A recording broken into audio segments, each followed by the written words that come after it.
Alright, so this is It Came from the Nightosphere, another Marceline episode, and we get Marceline's dad. This was fun. This is the first one of the second season, and I guess we get a little bit of Marceline's kind of backstory. She's angry at her father because he ate her fries, and she wrote a song about it. Huh. And Finn thinks he can do good if he summons him, and he does that, and does that make him like the vampire emperor, seeing how she's the vampire queen? No, it's never... Well, what's above queen? In a later episode, you'll find out a bit more of the hierarchy of where he's from. Okay. Is he a vampire too? You know what? Honestly, I can't truly say if he is or not. They sometimes say that I don't think vampires suck souls necessarily. But no, that's the thing. It's just sort of its own thing. Yeah, it's weird. Okay, so he gets back, just decides if he wants to eat souls, so he just goes out and starts doing that. Gunter apparently is the most evil thing in the world, and just nobody knew, so he throws him, leading to that.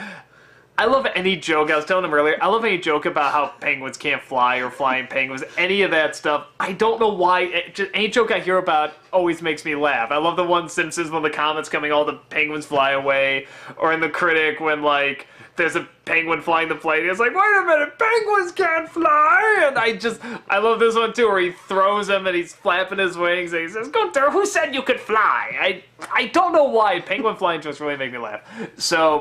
Okay, so we got, so he's getting bigger and bigger and eating more and more souls, and at the end, Finn plays the song, they kind of reconcile, the father feels really bad that he ate her fries, and Finn frees the souls and sends them back to wherever he came from, some sort of hell, the Nightosphere, that's yes. Right. I want to know what the Nightosphere is now. Now I'm like really curious. Okay, that sounds like fun. You just have to remember bananas. When it comes to the Nightosphere, just remember bananas. I'm a banana. Right, because he did that in that one episode. You know, that just totally puts that scene in a totally different perspective now. Does it really? Mm-hmm. Now I'm so curious. Okay.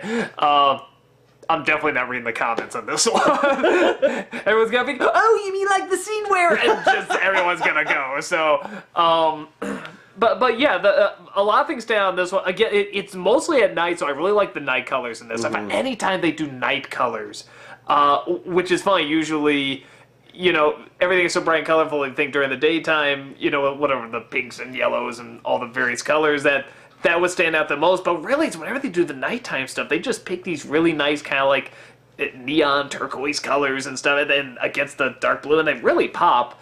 I really liked the one where they're in the red, oh my god, like canyon where he's crushing the ants. I really loved that color of red. It was just especially against the blue. Yeah, it looked really cool. And I love the design of him when he shows, I guess, his true form. Every time I saw it, it cracked me up. I mean, it's just, when it's trying to look scary or it's trying to talk serious, it just that side where you know, that sideways vagina mouth, whatever, it just really made me laugh. Like a fortune cookie. Yes, exactly, like a fortune cookie. Or pinatas.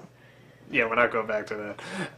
But it looked like something out of the wall. It looked like the judge at the end of the wall. You know, the evidence before the court. You know, it looked like that. But he had a normal voice coming out, which I thought was really funny. And it's just funny how it's so strange because when you hear them talking so seriously about, you know, sort of their torn relationship, but it's just over stinking fries. It's like, you're still in it. You're still like, oh, I hope they, you know, turn out okay and everything. Like, they do seem to have this connection, like, when he plays the song and everything. But I guess in a sense, it doesn't really matter what they're arguing about. Maybe that's kind of the joke or kind of the drama of it. I don't know. But you just know they had this falling out and they don't really want to be that separate. I mean, they'll be angry at each other, but they don't want to be that separate. Mm-hmm. And I think by just making it over something that clearly doesn't matter, but unless they go into, like, in the future episodes, like maybe the fries were either the fries were a metaphor or like the fries were actually like her brothers and sisters or something. I don't know, or like her best friends. But no, they're just fries. I mean, it's and you will see. Okay, so do they go more into like the whole fry thing? Kind of, yeah. I'm really curious because, like I said, even if they never did, it's just sort of like bizarrely the drama in it is like so kind of engaging. So I was just like, yeah, well, I hope things. I just want them to like be okay. I don't care what the fries are, but it's like I want them to be okay through it. So it surprisingly really works, even though it's about something so silly and stupid. When you have a giant demon thing that's sucking up souls, starting to cry over something like this, I mean, it kind of touches you, and it's like, oh, it's kind of nice.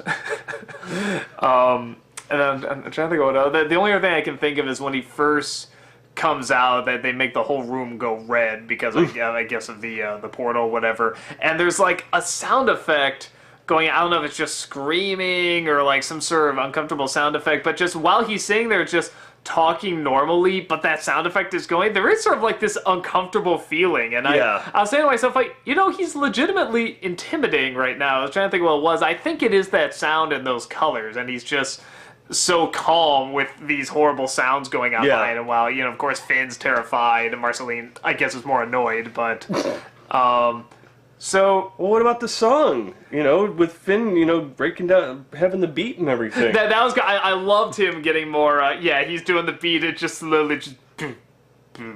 I loved him getting bummed. I love because the whole time I was saying, what is this like the first episode without Jake? And at the end, it just makes a great joke. And it's such a good joke because it turns out he's in his pocket the whole time, and the pocket throughout the whole episode looks a little different. It looks a little weird. It's just a couple of other lines on there, and that's it. So you're not actually gonna verbalize what's up with his pocket, but you just notice it enough. And then when she brings it up at the end, it's just like, oh yeah, Jake's in here. And it's just obvious, like they couldn't think of where to put him in the episode, so it's just like, oh yeah, Jake's here too. Like, just to say that he made it in every episode or whatever, so, Well, actually, for me, I almost took it as they almost showed that they can write an episode focusing around Finn and or Marceline without having to have Jake there as, like, his comedic companion or the one to get him out of every situation. It felt more like, no, this is just a Finn episode. Finn doesn't need Jake all the time. He doesn't always need to be there. Because the entire time he's obviously in his pocket, and he never hops out to help, and Finn never asks for help. So I think it was kind of no, Finn can handle himself. This is a Finn episode. Yeah, it is funny because it does get like, it gets pretty extreme. I mean, it's like sucking out all the souls. It's like, he's like, all this guy has to do is that, and Finn's gone. I mean, so yeah, it is kind of interesting. He never like actually says, Finn, help. But whatever it is, it's really funny. Oh yeah. And then just a happen to turn fart in his face, which I'm actually a fan of fart humor, but that was pretty funny. Yeah, just that there's no other saying, there's no lead up, just a. So no, I thought it was good. I thought it was a really good episode. How about you? No, this is actually one of my favorites, especially because of the Gunter scene. I've always been a fan of him and everything, and just I've already quoted it at least twice during these vlogs and everything. So yeah, like Marceline's dad, there's at least 2 times where he opens his mouth, and inside his mouth, at the back of it, is where he actually starts talking from. You see his face form in the back, and he's talking in the back of his own throat. Is that what the thing he turns into is in the back? Is that what I saw? It's first off when he's looking at Finn and he's like, I'm going to suck your soul. And in his back of his throat is this little, like, face that's going, yes, I'm like, very interesting design. I mean, initially, I never thought about the show from, like, the design aspect. I was always like, oh, this is pretty neat. But every time you say it, it's like, yeah, you're right. The designs are so good. Yeah, and it takes so much creativity and such abstract thinking to come up with these ideas, to come up with these looks. So, yeah, and it's funny because when it started out, I wasn't a fan of the designs that much. Like I said, just the dotted eyes, I couldn't get that into, and, everything else just what. At the time, I was like, yeah, creative, but just kind of basic line work, whatever. But it's really grown on me, like, big time. And now, especially with what they do with the eyes, that they can make them bigger, smaller, give them pupils or whatever, you know, they have so much fun with it. I really like it. I actually really like the design work in this show. Yeah. Sticking with it. So just get used to the singing. More songs are to come. Okay. Is there more auto tuning or whatever that? Every once in a while there is some whenever auto-tuning. Finn does that, that kills me. I don't know why it just really makes it, because it's so spontaneous and out of nowhere. And the only other thing I'll say is that the Ice King in this, I love it when I think you got good characters when they introduce a new character, and then when you're going to see them interact with one you're aware of, you're actually excited, and not like. They did a lot with it or anything, but just seeing the Ice King be like, you know, hey, who's that guy? And then go over there and just seeing the interaction. It's like, I love little scenes like that. I love waiting for those comedic interactions, and it was funny. So, yeah, so just solid episode. Anything else? Just watch out for cows with poo brain. Everything's poo with you, isn't it? Yes, poo. Poo poo. I've got poo poo. Or should we do the poopy poopy poopy poo poopy poopy? Is that from Malcolm in the Middle? Yeah. Okay. See, you got it. I like that show. Yeah, so do I. Poopy. Poopy.